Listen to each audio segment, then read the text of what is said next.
Art Death, an essay, March 18th, 2024. As human beings, we do not simply live just to die. It is the journey between the two extremes, the two vices, the manifestation between absolute creation and absolute destruction that grants us our immortal stories, existed in time yet remembered even when no one is left to remember. We are just now coming to realize the basic rules of the game, learning to live without desire, to accept hardship as a pathway to peace, to love one another and all things, the living and non-living alike. For we are within everything, and everything is within us, art born from art. We are a system that doesn't make any sense to exist in the first place, for even logic itself, dictating fundamental properties such as the dualistic nature of our reality, seems to have the need to originate from something else too. But what then would dictate that logic needs to be born from something else, if not logic? So perhaps this would then create an infinite chain extending ad infinitum of things creating other things, or things creating themselves, Ouroboros taking form yet again. However, one could then ask, what set this infinite chain into place? For it doesn't make sense for the first iteration of logic, which creates itself an infinite number of times, to appear out of absolutely nothing, beyond time itself, for time too must originate from something else. It appears that nothing really makes any sense, not even sense itself, at least to us, not yet anyways. Then again, all we have is right now. And yet, we are still here, with everything fitting together exactly as it always was supposed to. Everything is beautiful, because it is. Because it exists, with meaning being intrinsic. In the face of a death beyond death, everything still is, and continues to be, in spite of logic itself potentially being self-defeating outside of our subsystem. This extends onto us, with everything being analogous to us, and us being analogous to everything, all one and the same. Continuing to live even when all else seems to tell you not to search for a greater purpose, and perhaps a grand reason beyond reasons, a reason for reasons. To continue off of this, I believe we are now facing an art death, which we will inevitably conquer once more. With our world being intertwined more than any other point in the past, all forms of art appear to be conglomerating, niche genres dying off and everything being thrown into the mainstream by social media, from psychedelic mind-bending genres to happy genres to sad genres to even nature itself, all being on this list. All of which to keep ourselves entertained, distracted with some new style. But it seems we are sharing and oversaturating these forms of art faster than we can create new ones.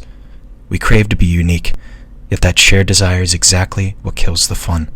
Thus, an art death looming around the corner. Of course, however, the universe always finds its way of balancing everything out over time, and I believe I am acting in part with the necessary counteraction in which will balance our system, for I will now offer two potential solutions to this subtle crisis. On one end, we may choose to accept that we are all one and the same, and that we are meant to give up our uniqueness, sharing all forms of art, generalizing them with labels which takes away from the personal aspect. Once again, the only way to get control is to accept you have no control whatsoever, so maybe this is the case. However, it doesn't really seem to be the full answer. On the contrary, we may choose to not give up so easy on our uniqueness. Instead, we can still accept we are all one and the same, but that we too are collaborators in creation on every level. It is not just on the global scale we create, but as nations, as cities, as communities, as friends and families, and as individuals. On every single level we create, and with all complex systems being formed of smaller and smaller things down to the foundations, here, we, as the individuals, stand as the clear foundations for these groups. Much like how countless atoms make us up, and countless subatomic particles make up those atoms, and so on until the bare bones are reached, each atom in our body must function properly as its individual self in order for the complex system to function. Sure, you can say that you can live without a grand number of these atoms, these building blocks, but remember, we all began as a zygote, a single cell, and had this cell not also carried out its function, then we, at least this exact version of us, wouldn't be here right now. Furthermore, if all of these cells in our bodies ceased to function properly, or even just a fair percentage of them, we would drop dead. It all stands to be recursive, and the same goes for the very devices we are using to communicate with each other all around the globe, billions and billions and billions of times per second. Thus, all of this to say we must continue to be ourselves on every level there is to be. carry out our function of being a human, a spiritual entity having a human experience, ontologically parasitic to our bodies and reflected better than any mirror through our art, and to share our art, but moderate and balance how we share, so there still exists secrets in the eyes of the mainstream.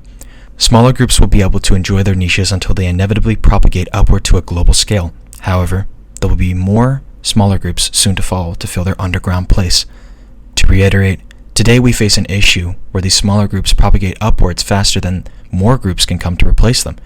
Hence we are stuck recycling forms of art, boring ourselves continuously, and spiritually starving ourselves of our love for creation on all levels, but most especially on the personal level. Thankfully, I believe there's a straightforward fix to this despite our exponential growth in technology and ever-increasing use of social media. Innovate and gatekeep. Create forms of art that only you and perhaps trusted friends would truly understand. Take inside jokes, for example, and withhold the answer. Go put a little bit more genuine mystery out there on the internet, bringing its original charm back into motion. And in life in general, for the unknown is our greatest fear, yet the greatest gift.